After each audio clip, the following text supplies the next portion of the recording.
Have you ever wondered what the most popular video game is of all time, but have been way too afraid to ask? Well, we did the work for you, and that game is Minecraft, the massively popular multiplayer video game that has taken the world by storm and has 7 through 15 through 60-year-olds playing. That's totally free. However, is the game good for kids or is it dangerous? Well, we got that information for you, and we're going to give you what child psychiatrists think about it today. So, enjoy today's Psych Child episode on Minecraft.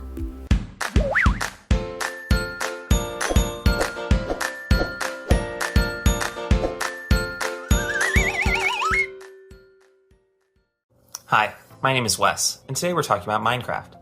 So what is Minecraft? Minecraft is a sandbox or open world game that drives players to explore their surroundings, mine for resources, build structures for protection, and defend themselves from enemies. Users are given the option to play different modes, with the two most common being creative, where there are no enemies, and survival, where there are. Minecraft is played on virtually every digital medium, including cell phones, laptops, PCs, and console systems, and can be played with friends or by oneself. Minecraft has become incredibly popular, with over 140 million monthly active players, and among kids, up to 54% of boys and 46% of girls between the ages of 6 to 12 in the US have spent some time on the game. So what are some potential benefits of the game? Well, Minecraft encourages creativity and problem solving through collaboration with other players. It also helps to develop spatial awareness as players manipulate blocks in the game, which is an important cognitive skill in areas like math and science. Minecraft is also very inclusive and accessible, allowing children and parents to play together. In creating a world, the game can promote other skills like goal setting, resource management, and confidence building. What are some potential harms of the game? Well, children may be exposed to bullying or inappropriate content if allowed to interact with other players via online servers created by others. Communication with strangers invites the possibility of other harms, including tempting children to spend money on in-game purchases or revealing personal information. Bullying can happen in other forms apart from communication with others as well. A practice called griefing, in which players steal from or wreck others' creations, can happen in the game and cause players distress. As with other games, children have the potential to become engrossed in the game and lose track of time, leading to the neglect of real-life responsibilities, such as school and social activities. So what are some ways to promote positivity and avoid some of these harms? Well, you can talk with your child about expectations for the game, including what time limits you set and what to do if they encounter bullying or inappropriate content. Additionally, check out all of the parental controls available on Minecraft. Ways you can manage how your child plays the game include setting up your own servers, disabling chat features, and setting permissions for other players that impact how they can interact with your child's character.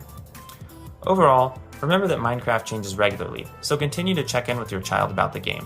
See what they're building and who they're interacting with. Don't be afraid to try the game yourself too, as this can help you understand the game better and strengthen your relationship with your child.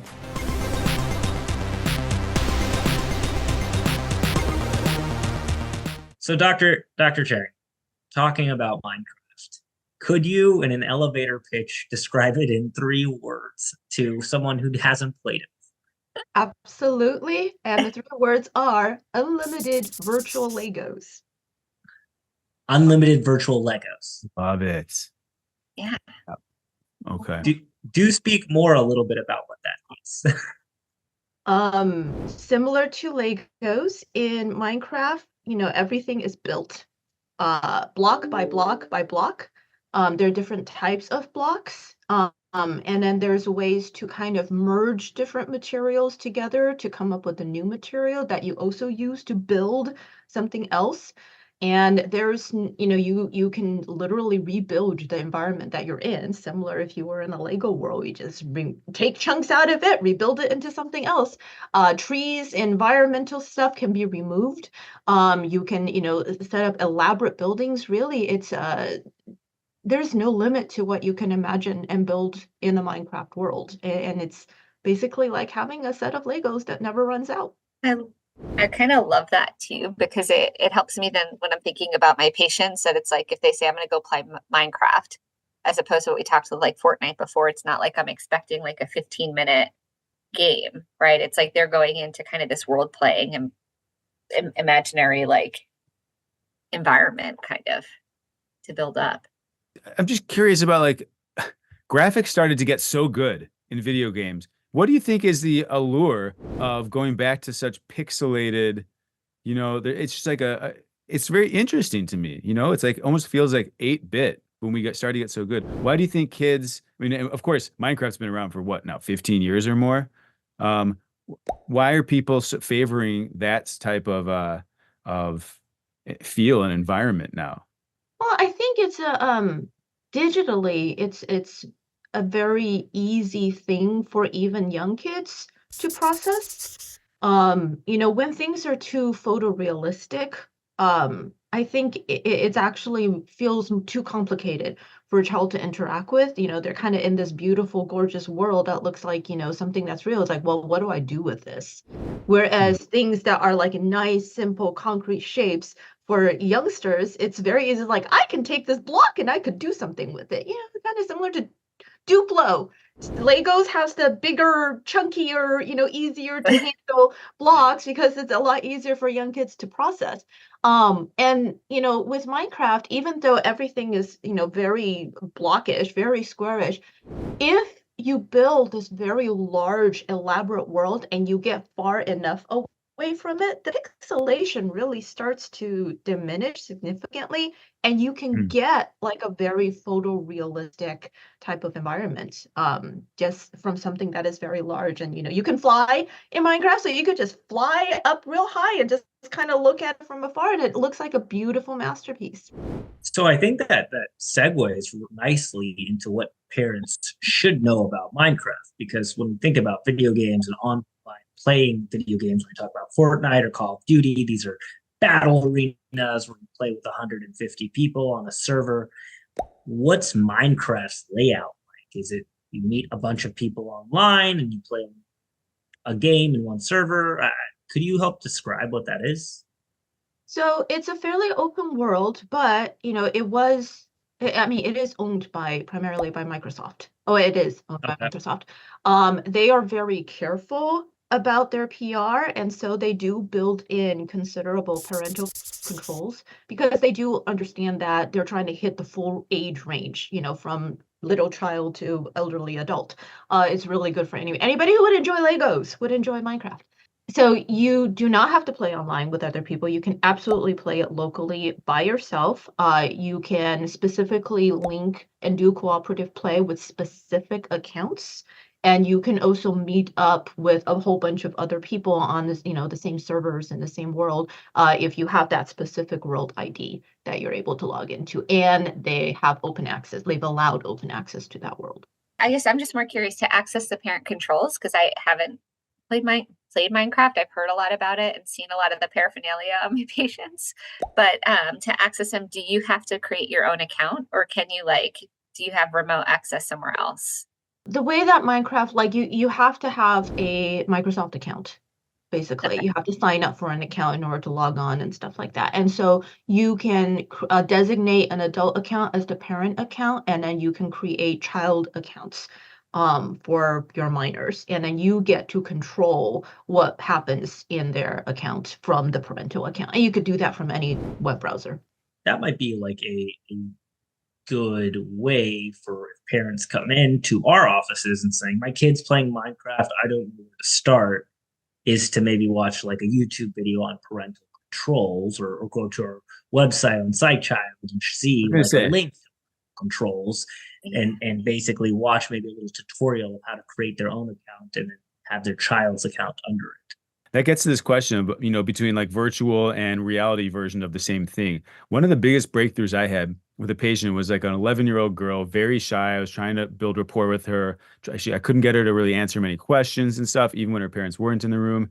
And then I happened to ask her about Minecraft. Does she play? And her face lit up. And she told me that she plays on a private server with one of her friends. And that's where her main social life is. She did not have friends at school. She did not talk to people, but she went on a server, a private server, which is a private world with a password, more or less, with her friend every night and spent hours talking to her. And all of a sudden she was talking to me a lot too. So my question is that a valid social life? Is that sufficient? Or is there something wrong with having your main friend group be online and not people who you see in person? Define sufficient, though. Well, to social development, to be able to succeed as an adult in the world and know how to, have day-to-day interactions and conversation, eye contact and reciprocal communication. Can you achieve that if your friends kind of are situated in a virtual world? And I know that sometimes you can just communicate via text. Sometimes you can communicate with audio or even video if you're using something like Discord. But still, Mhm. the fact is, a friend, let's say, that is in a different country that you feel very close to, and that's your main kind of social life. What do we all think of that? I don't think we're there yet. I do think that there's something to be said for touch and like being able to go in, shake hands, even give hugs to people too. I do think that is a component of interacting with people and kind of even boundaries and distance and physical space. In addition to eye contact, right? Like I think I'm looking at your eyes right now, Jeremy, but there are four of us in here too, right? And my video is up here. So for you to get that back, the sight line is going to be different. So I think it depends on the person though, because I am very much an introvert, and having grown up pre-internet days where I was forced to have social interactions with a bunch of kids and then a bunch of adults before, broadband became a thing, I vastly prefer to have my social interactions virtually. I do like to have the live video feed, but I actually feel much more as myself and much more comfortable interacting with other people over the screen than if I was in the same room with them. It makes me anxious. So what's your response then to a parent or a clinician saying, that's nice that you have online friends, but you need to have some in-person friends too? The tough one, right? Oh, go for it, Dr. Chang. I feel like the most important social connection is the one where they feel like they can be the most genuinely them. If they are highly anxious in real life, in social interactions, and they don't feel like they can talk, they don't feel like they can share, they're just not comfortable. I think that actually sets up for negative associations in real life interactions compared to somebody who they do see only over televideo, but they feel very close and very comfortable with them, and they're able to really be themselves.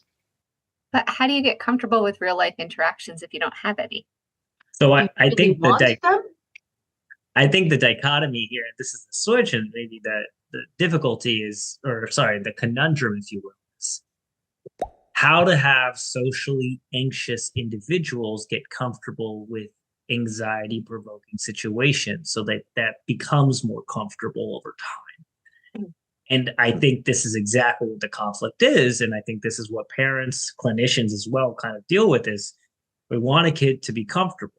We also don't want them to be so distressed every time they're in that situation that it becomes that negative association. And I think that's what parents freak out about is if your child is on Minecraft, like, as their main socialization, will they ever get the exposure and the experience of in-person socialization that they will then be comfortable with in-person socialization? And everyone has a different threshold of comfort. I love that you called it in person. Like, it's just like, I think people tend to say real versus online. And I don't think that's a fair word because you're invalidating that it's very real to have an online friendship or relationship. In fact, even when people say IRL, in real life, nope, that's online too. Online is also real life. So I think maybe a language thing, first of all, is to call it like you did just now, Dr. Sood, in person versus online. It's very tempting. I've done it too, to just say like, oh, but what about real interactions? And then I think the first step to support a kid and encourage them and make them feel comfortable trying to step out in person is to first validate that their virtual relationships are real and not dismiss those, because then they'll be defensive perhaps. I do think it's important to have those. I've had another patient that I'm just recalling, thinking like as we're having this conversation right now, who really delineated in their mind their online and their in-person relationships and had no desire to ever meet the people they've met online, because once doing that, they're no longer on this pedestal or in this fantasy person that they have created for the rest of their life. So I including how they feel this person views them, right, both physically and kind of their mannerisms and interactions. So I do think online relationships through Minecraft, through going here, are important. But I also think there's something to be gained from in-person relationships, and that is a skill that requires practice. Well, Yep. I think, the behaviorist in you, right? Skinner would be proud of this, but like these are muscles, both virtual and being in person muscles. And people are going to be better at one or the other, right?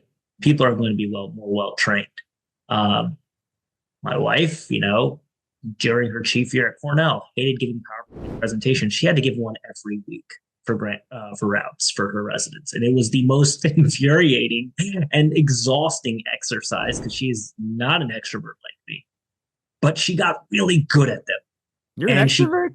very well nuanced. Nah, I like to stay in my office and everything. But yeah, like it's a very well trained muscle, and I think if Yeah. we frame it in that sense, like you don't have to enjoy social interactions, but there are portions of life where it will require you to be functional in that way. And if we can accommodate as best as we can to make sure that we played your strengths big time, but we also nurture that part of you that has some difficulty with it, and that we can nurture that so that you become at least somewhat, quote unquote, if we call it functional in today's society. But if you can, go to the grocery store and, for example, buy groceries, or meet with your tax accountant person when you have to do taxes and your parents can't be there to do that for you.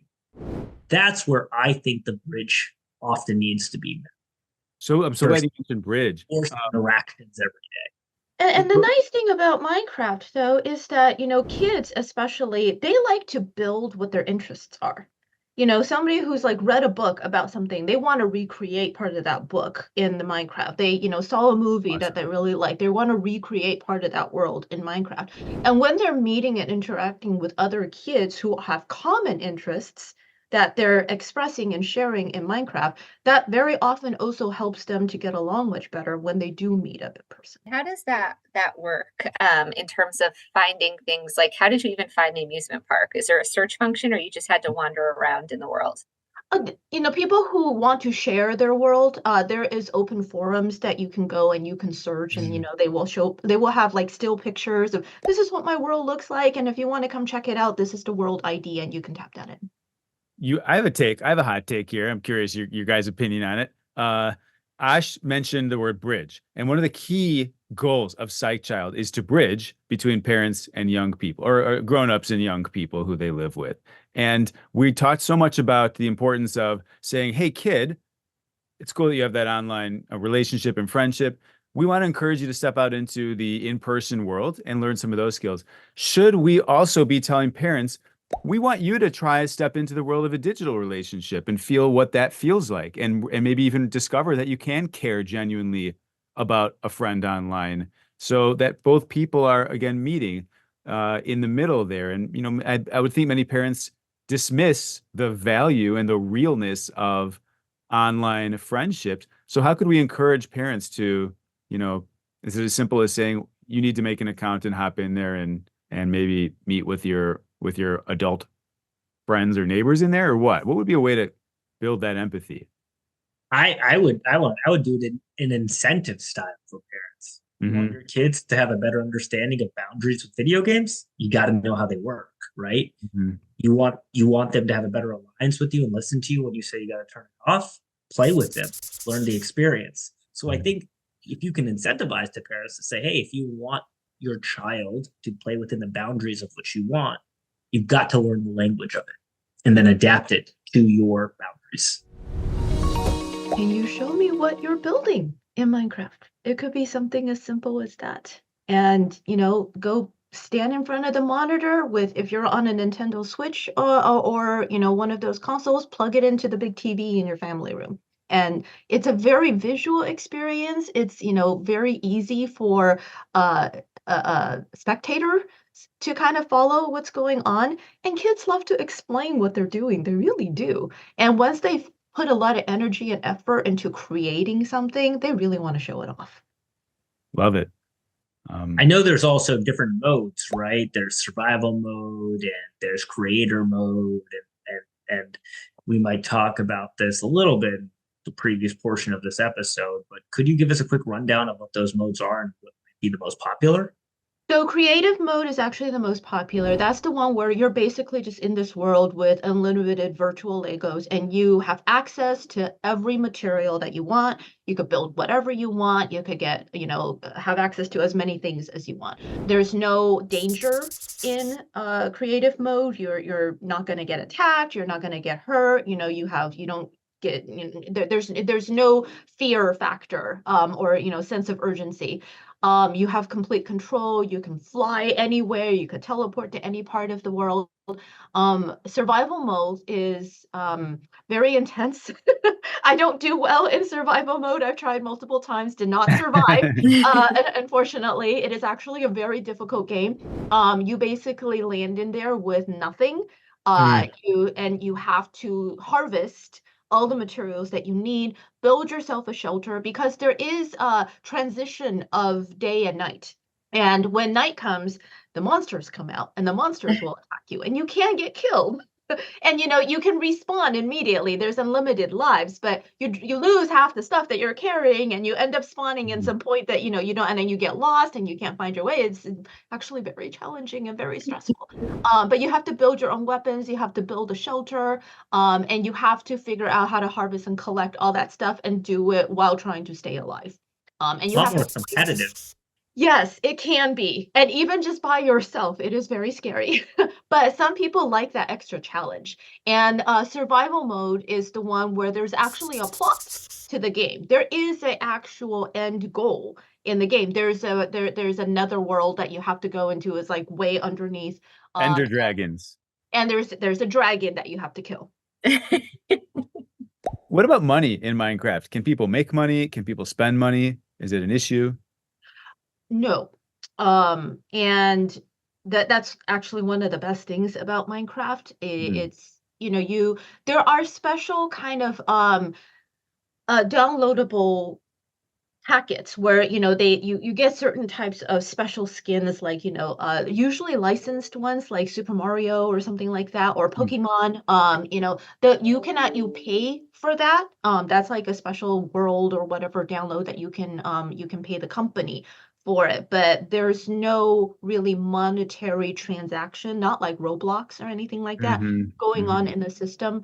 There are NPC characters in Minecraft where you can go, they're like merchants, and you can go and you can trade with them for certain things, but it's all like in-game type of materials. Like you have to trade them like however many crystals that you dug up in order to get emeralds or something like that, Sure.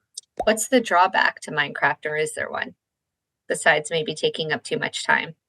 Well, taking up too much time. And, if you're not careful about the parental controls, you have no idea who your kids are Talking to. and what they're being exposed to. One of the things that I heard, I don't know this person personally, but in through my gaming community grapevine, there was a parent who got quite concerned because they went and finally checked up on their kids' Minecraft account and saw that their kid had recreated a school and was going through and killing the people in the school. And that was a bit concerning for the parents. So the parent looked into immediately trying to get their kids some therapy help. But, you don't know what's going on if you're not checking. I don't know about Minecraft, but I do know that like what you're doing online, especially if you're creating or posting, does have a correlation, certainly to risk. So I certainly hope and I'm grateful that person that you heard about, Dr. Chang, like was acting and kind of taking that, it sounds like seriously, because I think that would necessitate an evaluation. Well, there you have it. Minecraft, an incredibly popular video game, is basically unlimited virtual Legos with multiple different modes to play. It's played by millions of people, it has safe parental controls, and it's free. But you should know who your child is playing with and how they're playing the game. If you'd like to learn more about the video games we talk about, follow us at psychiatrists.com and leave us a message or email us about a video game you may want to hear about or you feel like clinicians should be talking to kids about. You guys have a wonderful day.